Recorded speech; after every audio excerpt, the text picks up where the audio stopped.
All right, I got Ryan Bush on the show, best-selling author of Design the Mind and soon-to-be best-selling author of Become Who You Are.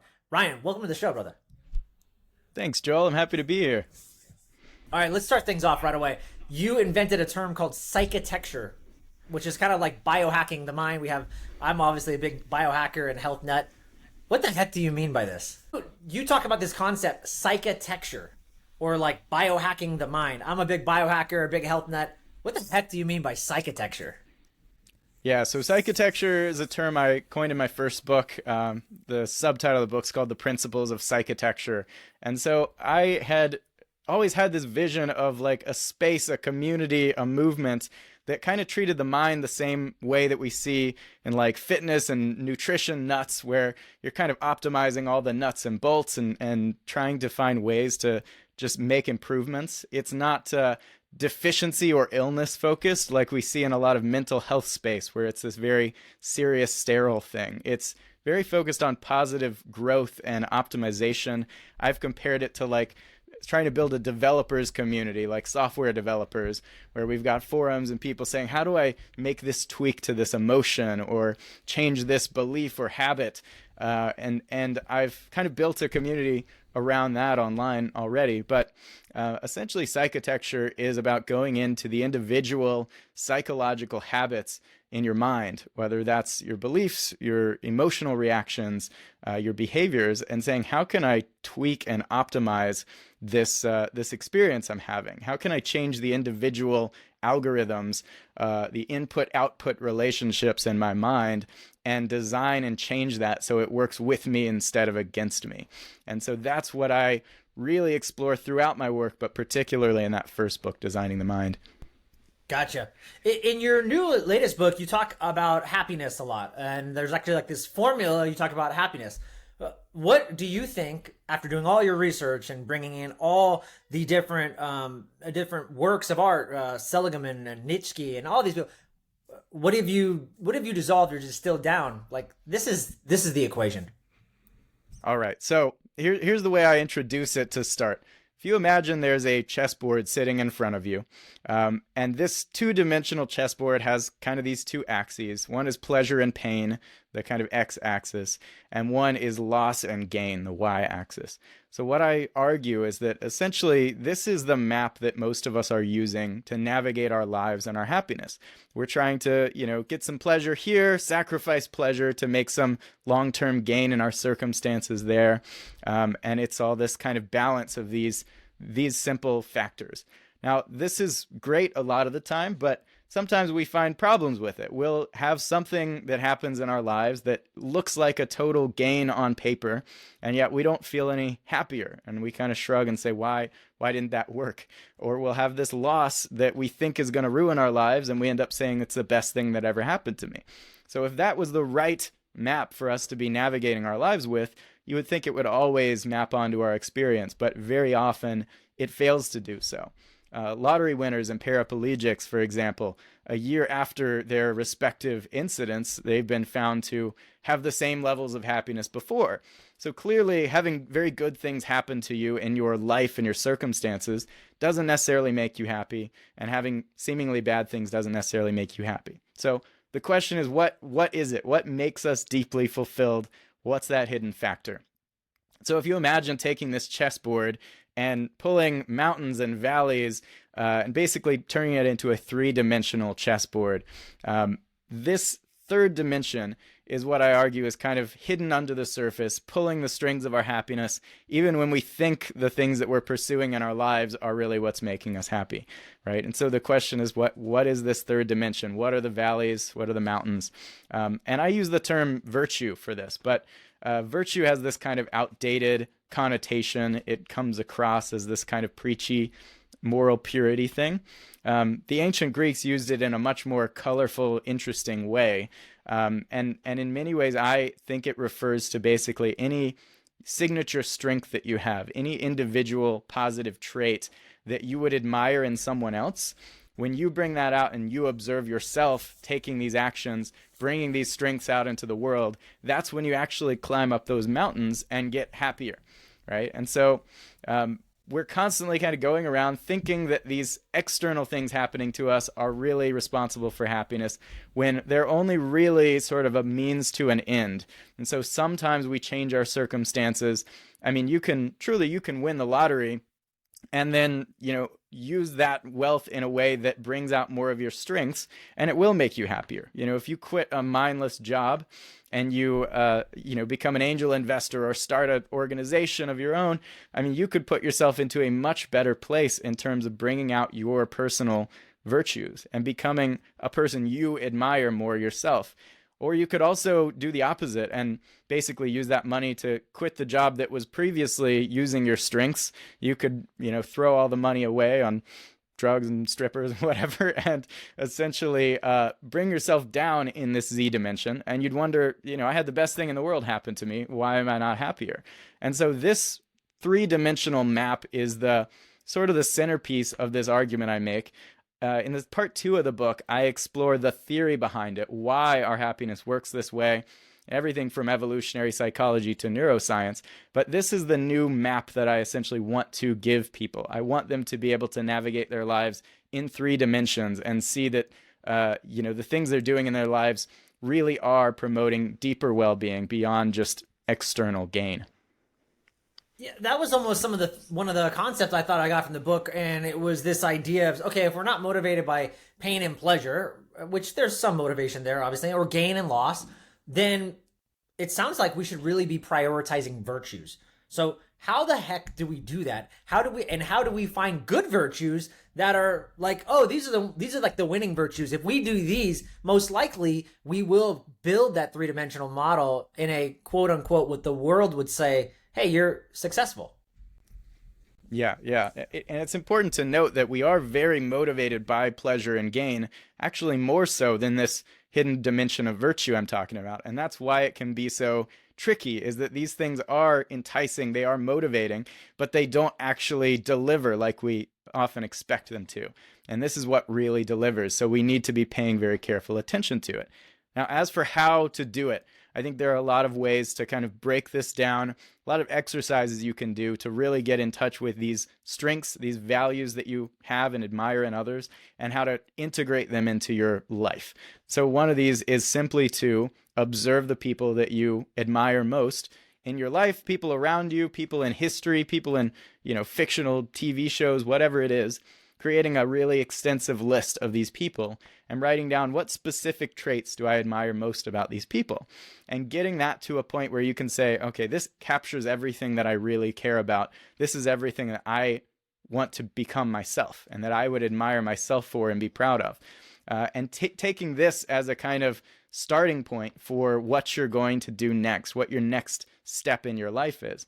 Instead of just looking at that new job and saying, oh, how does the salary compare, right? Saying, how will this enable me to bring out more of these admirable traits than my current job or where I'm at right now?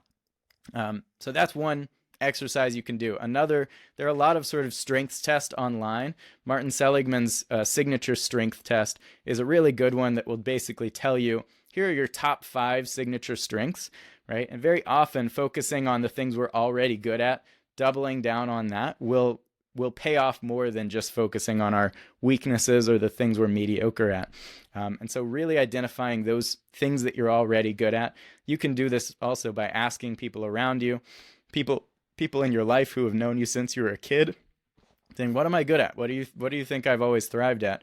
And very often they will surprise you in this kind of thing. So these are a couple ways. I talk about a lot more methods in the book, particularly for people who are depressed, because I basically argue that depression is a caused by identity failure. Essentially, if you are depressed, you are not seeing evidence of those virtues, and your brain that was basically built to monitor you all the time and look for these strengths in your behavior isn't able to find those traits. And so getting yourself to a place where you can see those virtues and start to elevate your view of yourself is kind of the first step to getting out of that vicious cycle too.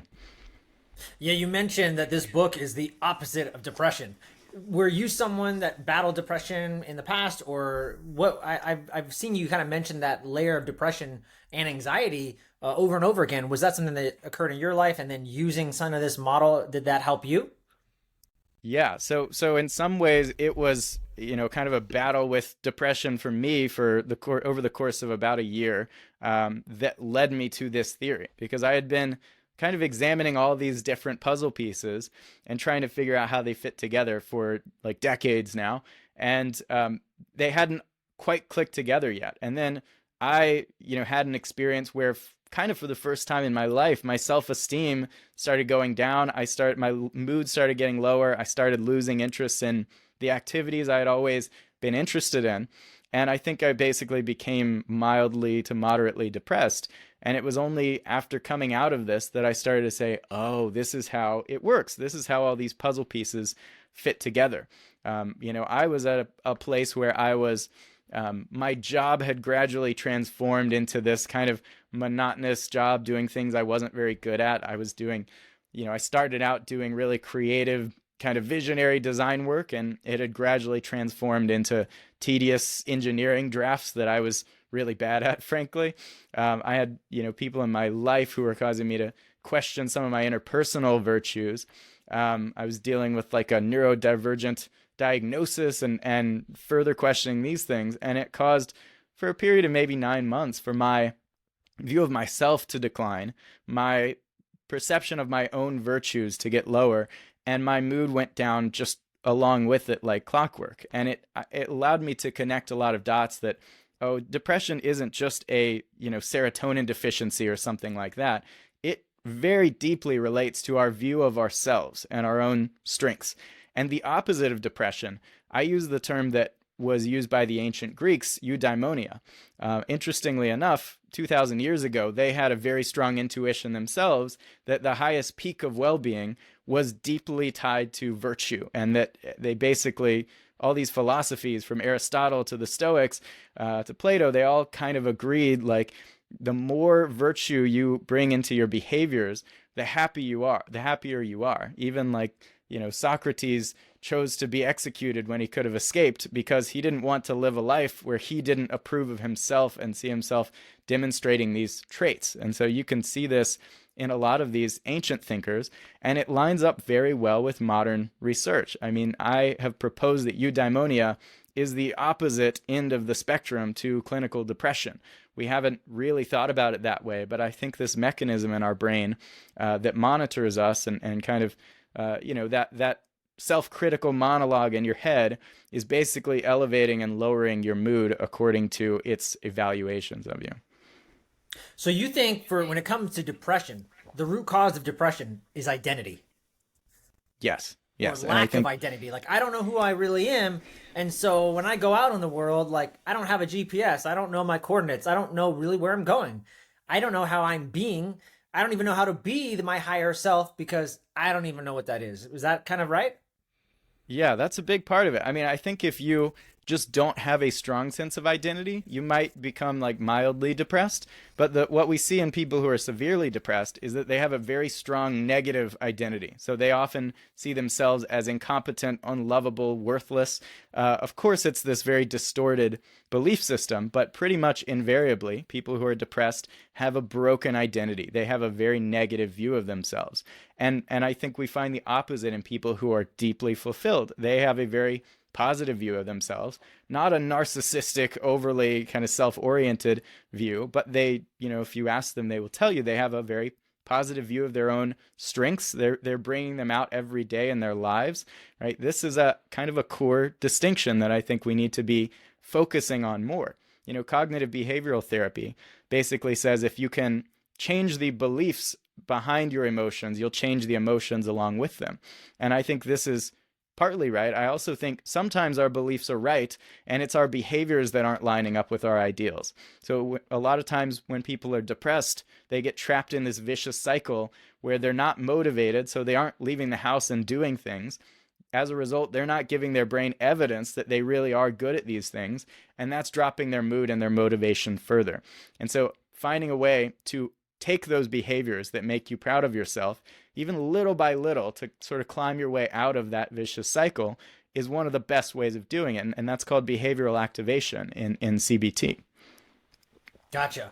How do you differentiate between values and virtues? Because when I was reading the book, I kept thinking these to me sound like values, and I'm a big value person. Like a lot of them in my coaching, I even ask people like, what are your top 5 values? Who do you say that you are, or who do you aspire to be? But you make a little bit of a distinction in the book, and I'm still a little confused on that. So how do you distinguish between those nuances? Yeah, so they're very closely tied together, but we use the term virtues when we're talking about the behaviors that we're bringing out as the individual actors ourselves, and we use the term values when we're observing someone else's actions. And so, very often, it's our own values that are evaluating our virtues, right? So they're closely related. You could think of one as kind of the giving end and one as the receiving end. You want your virtues and your behaviors to line up with your values and your perceptions. And so you can often use the terms interchangeably. We can talk about virtues that we observe cross-culturally. You know, Martin Seligman has found like 24 virtues that every culture seems to value. And so that's kind of the relationship. You can use them the same, but there is a kind of meaningful distinction once you get into the weeds. In your book too, you mentioned there was a part in the book, and I underlined it. I don't know if I'm getting it right, but you said something about virtues being created by society, by your tribe, like your environment can shape these virtues. Is that right? Am I getting kind of that right? Yeah. So what I've argued is that if you think about how certain organisms evolved, I mean, like if you look at the peacock, for example, Darwin famously was really disturbed by the peacock's tail because initially his theory didn't really account for it. He was saying, this huge elaborate tail on this peacock's back is like a target for predators. It's, really costly to grow a tail like that. It takes more energy, right? It should be bad for survival. Why do peacocks have these beautiful, elaborate tails? And what he eventually pieced together is that, these are attractive in many ways because they aren't good for fitness, because it takes a very fit peacock to be able to pull off a tail like that. And so it serves as a fitness indicator for mates, and as a result, it starts to be selected by mates. And so what I argue is that the reason why human virtues came about, even though they aren't visible in the same way as a peacock's tail, they're kind of like the elaborate plumage of our brains, right? These virtues like creative intelligence and generosity, they came about through a very similar mechanism. This is something that I, originally picked up from Jeffrey Miller, who's an evolutionary psychologist, and I've kind of built on it. But essentially, the reason why we value the things we do, I think, is because our social tribes have come to value these things, and it becomes a selective factor in our relationships. And so, does that mean that we should basically just turn ourselves into whatever people around us want us to be? I don't think so, because I think our brain has a built-in mechanism that evolved along with these virtues and values to evaluate us ourselves, to be constantly perceiving us even when the people around us aren't sending us clear signals. And as a result, I think we should be trying to prove our virtues to our own brains every day. We should be taking the actions that we would approve of, even if no one around us is watching, right? And this will turn us into the kind of person that we admire and will sort of bring about that deeper well-being over time. Yeah, and I was thinking, okay, if happiness is equated now to virtues, but then our environment, our tribe, our society shapes these virtues, like just our microcosm environment. Then I'm thinking, oh my God, what chance do we have, Brian? Like, you know what I mean? Like, or Right. how do we, or even better, if I'm reading your book and I'm like, okay, well, I get that. Man, how do I what if the virtues in my environment that I'm being bombarded by daily are not good virtues? They're not virtuous at all. How do I realize that and step out of that? Have you seen any success in that, or have you seen what people could do to get out of maybe? I mean, I don't know. I guess there wouldn't be such a thing as it would be an oxymoron to call it problematic virtues. But do you know what I mean? Where just the environment is shaping us not for success. Yeah, I think we could speak about proxy virtues. So we have things like profitability that I don't think we evolved to value, right? There was no such thing as profit in our ancestors' world, but it's kind of what everything is centered around in society. So it's not a real virtue, it's kind of a fake virtue, but we get conditioned to value this more than we should. And so I think, this happens in varying degrees through every culture. Every culture kind of selects certain virtues and excludes the others. And I think despite what our cultures do and how they evolve over time, there is a common sort of universal core that can be found if we listen very carefully to our own deeper impulses. I sometimes say, take a philosophical wrecking ball to your cultural beliefs and values and figure out what keeps standing underneath it all. What are those core values that are deeper than that? And so I think in a lot of ways, it's about asking yourself the right questions. I developed a deck of introspection cards called Mindsight that's basically like 81 cards meant to help you get to know yourself and shed some of the cultural baggage that you've inherited. And I think the more you introspect, the more you inquire about yourself and your philosophical views and your values, the more clear of a view you get of who you actually should become, as opposed to who your culture, your parents, your friends want you to become, because those are not always going to be the same thing. Yeah. Okay. Awesome. I love that. Talk about the default mode network. You dedicated an entire chapter in your book to it. I've heard a lot of other, psychiatrists and other health enthusiasts talk about this default mode network and that it's always running in the background. It can be positive, it can be negative. So talk about that and why you felt it's such an important part to develop a whole chapter, or devote a whole chapter in the book to it. Yeah, I love it. I don't get to talk about this part enough. So awesome. The default mode network, I've been hearing more and more about it over the years. A lot of people have argued that it's like the neurological center of the self, or the ego, or whatever. And I sort of assumed that was more of a like exaggerated fad or whatever that culture was attributing to this network. But the more I studied it, the more I found that this is really true. I mean, so for background, the default mode network is a network of brain regions that are basically active at all times in our brains when we aren't engaged in another activity. And so if you are just sitting there, your default mode network is lighting up. And if someone gives you a task and says, work on this math problem, then the default mode network stops and focuses on the task. But we spend a lot of our waking lives basically running a program in this network. And when we've studied it, what we find is that it corresponds very closely to self-referential thinking. A lot of people say daydreaming, but it's very often self-oriented, status-oriented daydreaming.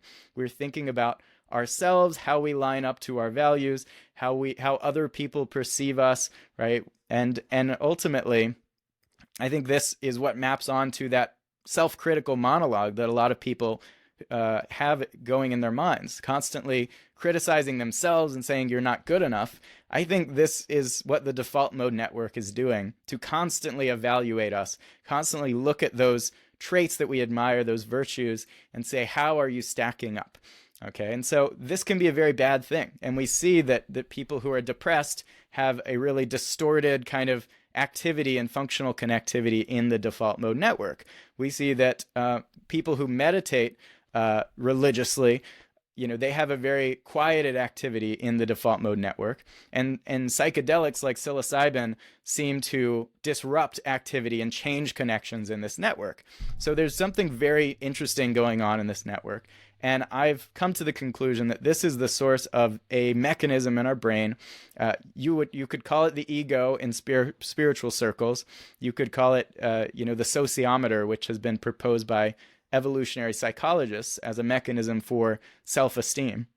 But ultimately, this is one system in the brain that is kind of like a central focus in our minds that is meant to regulate our moods. And so this is where people haven't entirely connected the dots, but I think it makes a lot of sense, and it lines up with, there's a lot of connection between the default mode network and serotonin, which has been closely linked to well-being, positive emotions, and depression.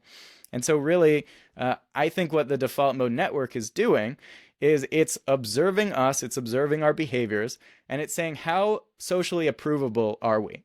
right? If it concludes that we're not highly socially approvable, it's going to put us in a mood that makes us want to take behaviors that won't hurt our social status. And so it'll cause us to socially withdraw. It'll cause us to become more socially risk averse. So we aren't taking big social risks and really putting ourselves out there. This is what we see in depression. But if it does evaluate us positively and it does find, oh, I really think this person is admirable, I think this person is likely to be approved by their social tribe, then it's going to upregulate our mood and induce behaviors that will cause us to put ourselves out there and really, exploit that social approval at this moment. And so basically, this mechanism is regulating our moods up and down, all the way down to the bottom extreme of depression and the top extreme of eudaimonia. Yeah. Wow, there's so much new stuff coming out with that every day. It's fascinating. It's fascinating stuff.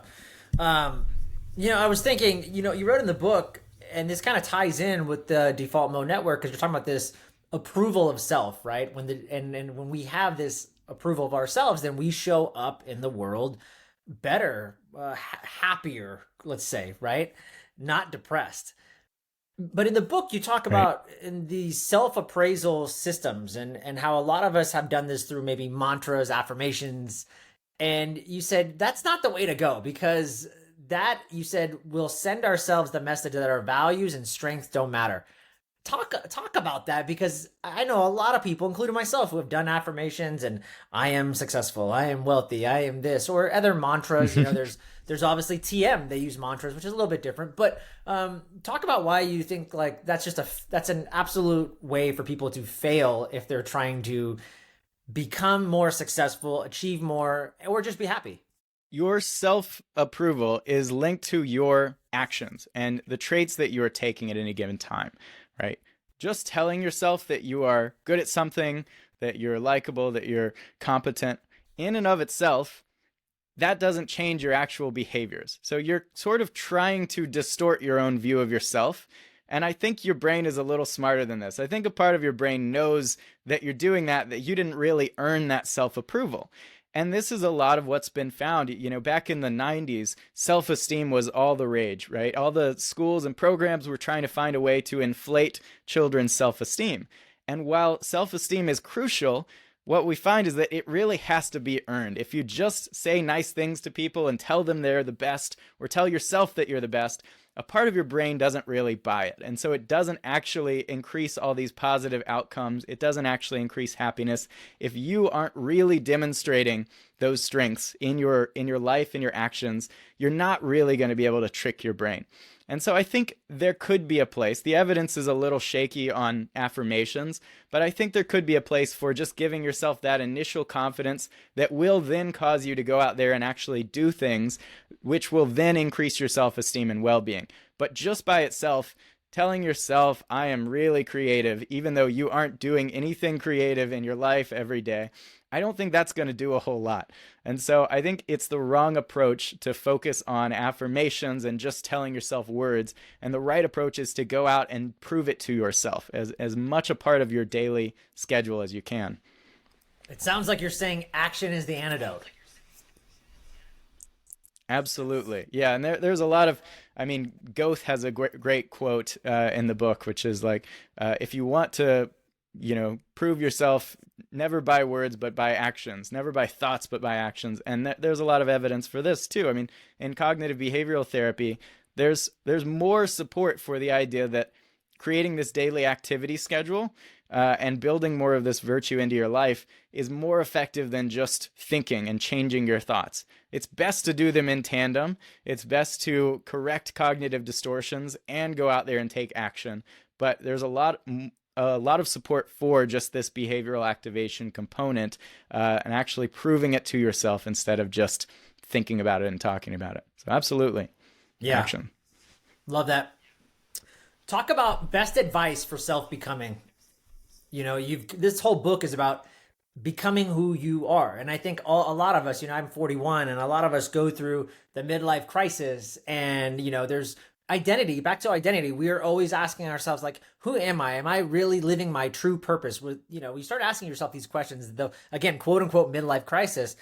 And you've got you got this whole book talking about virtues, and we've gone through all these different other things that we've talked frameworks that we've talked about.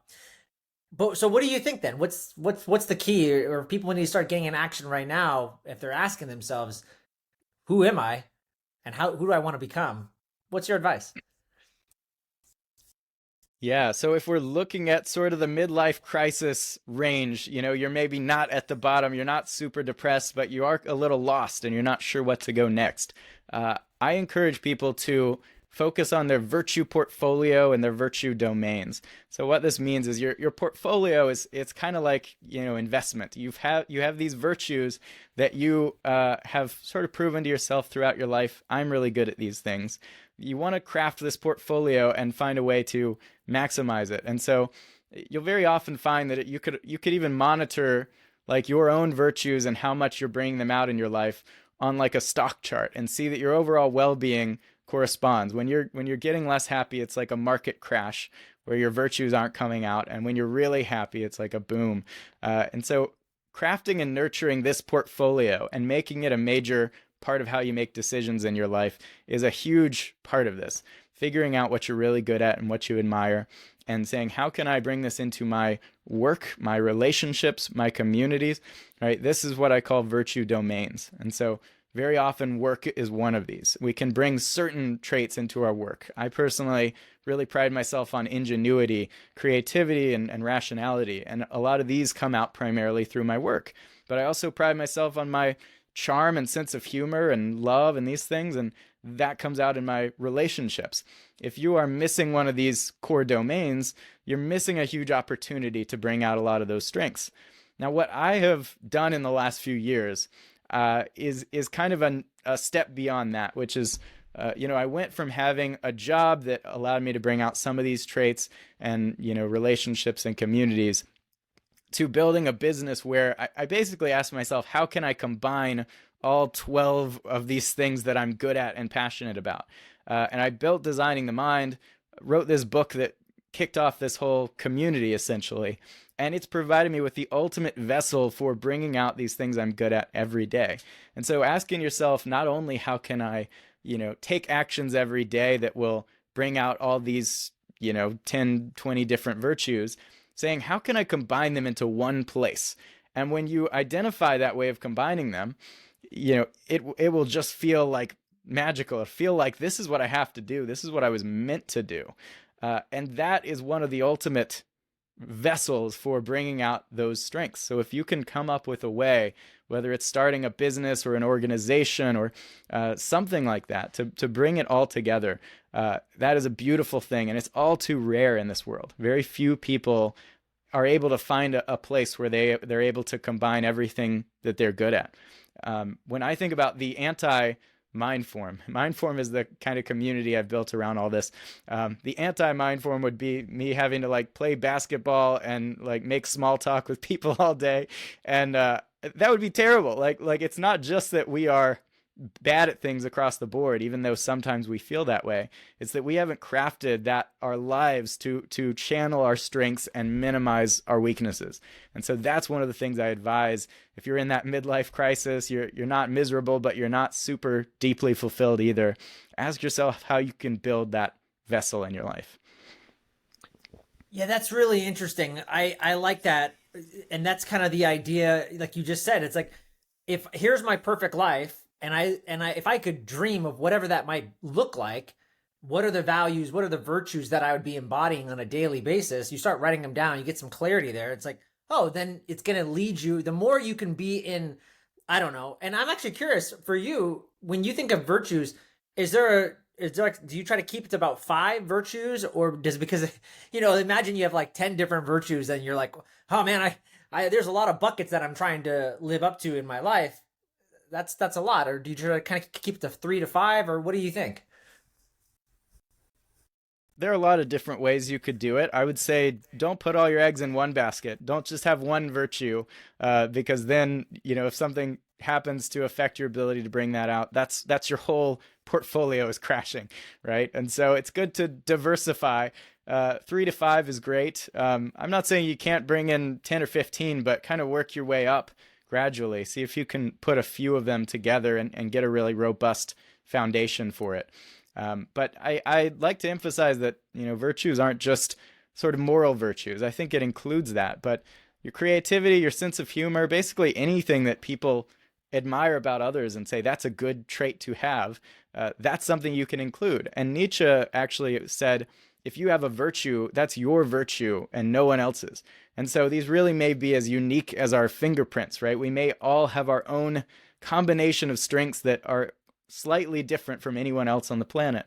And so asking, what is it that I could do that no one else on the planet could do? I know that sounds like a very high bar, but truthfully, there is something out there it's not about being the best, it's about being the only. It's about finding a way to be the most you that you can. And so I think finding those handful of traits that are unique to you, and everyone has them, this is the way forward. Yeah. And also, even you brought up a great point with the whole midlife crisis thing. If you're not living to you believe your highest purpose and who you want to become, then just doing a simple life audit, it almost sounded like you're doing like, here's the categories that I would absolutely love. But now that I wrote them all out, I'm living like a 1 in each of these, let's say out of 10, I'm living like a 1 out of 10. You're going to get some really good clarity on being like, man, this area needs to get bumped up and this area I'm putting too much effort in. So to your point, I really like that idea. That's a great framework for anybody who's looking for that, trying to become who they really truly desire to be.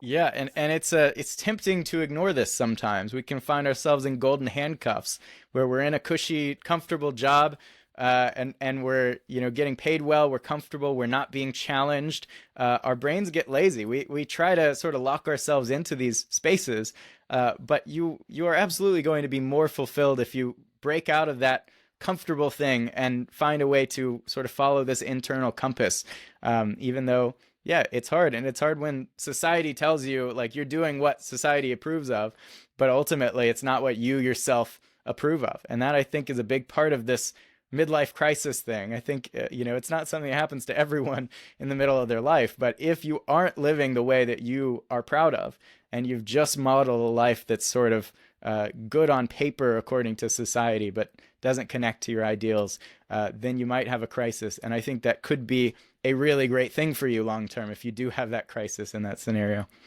Yeah. Yeah. Good stuff. You got the book that just dropped. Any other exciting projects that you're working on or getting ready for that you're excited about? Oh yeah, yeah. So Mindform is it's currently an online community. So I've got, you have to apply to join, but it's this really incredible philosophical personal growth community.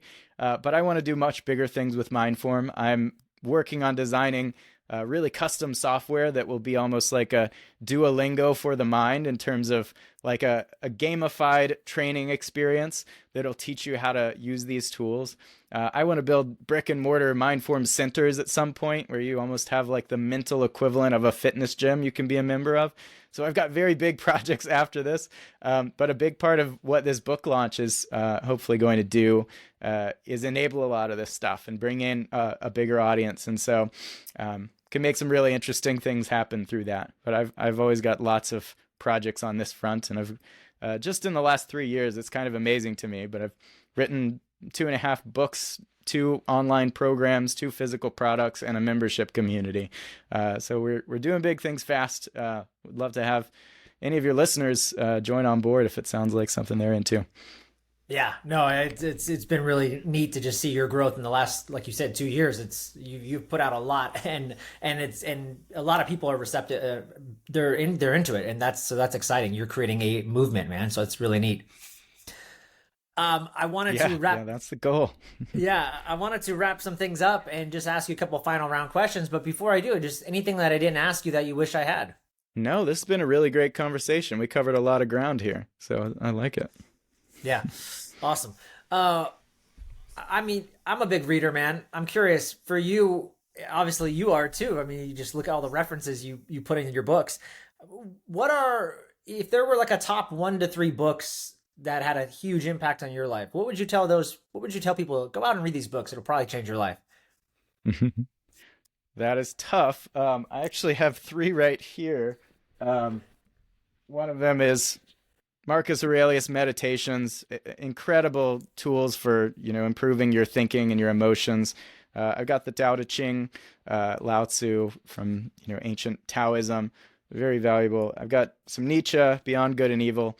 I also think Abraham Maslow, highly underestimated thinker. People think he's just kind of the pyramid hierarchy of motivations guy, but he had a brilliant vision for self-actualization and for bringing about better minds and better people and a better society. So Toward a Psychology of Being by him, The Farther Reaches of Human Nature, these are incredible books that I've gotten a ton out of. Yeah, I actually have if you go to Designing the Mind on Goodreads, I have about 500 books that I highly recommend. And so, yeah, you can get a whole list there. I also have a little toolkit that has about maybe 50 books that I really recommend. You can get that at designingthemind.org/psychotecture, and it's got some other good stuff that you get for free too. So Very cool. A guy like you, really, who understands self-development at a high level, go-getter, achiever, what are some rituals or practices or things that you do on a regular basis? yeah, this is a good question. So I've sort of gone through the whole like self-help, personal improvement habits phase in my life where I had was trying to stack like 20 habits in my morning routine. And what I've found is I really prefer what you might call trigger-based habits. And this is something where when I have a certain kind of thought, I try to build either another hot thought or a certain behavior, like writing it down in a journal app based on that thought. And so on any given day, I've got these kind of triggers going off in my brain saying, oh, I just had like a pessimistic thought. How do I approach that? What do I do about that? Do I write this down in kind of a cognitive log? Do I try to replace it with this other thought? And so I've pretty much gotten to where, aside from like the basic hygiene things, I don't have a lot that I do every day. I work out regularly. I take a shower in the morning, brush my teeth, that kind of thing. But I don't have like the 7 like cold shower meditation, like all the typical self-help things. And I've found that really building good systems that are sort of activated by certain psychological triggers have been the most helpful thing for me. Do you review your virtues on a regular basis? Is that something that you like to look at daily then, in a sense of like, oh yeah, that's what I'm aiming for every day? I actually at one point had a mission statement that I would read out loud to myself every day. And what I found is anytime you have something like that you do every day, it kind of becomes a chore and it loses its power after a couple months. So I like to revisit my sort of virtues list and make changes every like 3 years or so. And I will, obviously check back in with it periodically throughout. But it's always on my mind. I'm always conscious of it as I'm making decisions. I have the option of like hiring a team right now and becoming basically a manager, and I don't think that would bring out my greatest strengths. So I'm staying solo for the time being, even though it might speed things up to build this whole team. I want to really make sure I'm bringing out my strengths the best I can, and I think I'm doing that. The way I'm doing it now is the best way to do that. So it's a big part of my considerations.